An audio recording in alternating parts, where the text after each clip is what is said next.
Hello everyone, welcome to minerals by Pooja. ఇదైతే Sunday blog అండి. నేను పొద్దుటూరు అయితే వచ్చాను. ఇది వైఎంఆర్ కాలనీలో సాయిబాబా గుడి.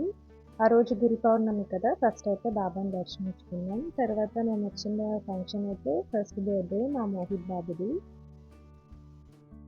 ఇంట్లో అయితే సింపుల్గా కేక్ కటింగ్ అయితే చేసుకొని రెస్టారెంట్కి అయితే వెళ్ళాం లంచ్కి. వాళ్ళ మదర్ ఫాదర్ అయితే కేక్ కటింగ్ చేస్తున్నారు.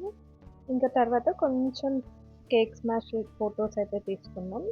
ఇంకా కోవూరు గ్రాండ్ ప్రొద్దుటూరులో అయితే రెస్టారెంట్కి వచ్చేసాం. కొంచెం వెయిట్ తర్వాత నేనైతే మా లంచ్ అయితే చేసాం. ఆ రోజు గురు పౌర్ణమి కావడంతో నేనైతే పన్నీర్ వెజిటేబుల్ రైస్ తీసుకున్నా, పిల్లలు ఎగ్ రైస్. ఇంకా ఐటమ్స్ అనేవి చాలా బాగున్నాయి. ఇంకా ఈవినింగ్ అయితే సిఎంఆర్ షాపింగ్ మాల్లో అయితే షాపింగ్ చేసాం వరలక్ష్మి వ్రతం పూజ కోసం అయితే. ఫుల్ వీడియో కోసం అయితే ఛానల్ని విజిట్ చేయండి, సబ్స్క్రైబ్ చేసుకోండి. Thanks for watching.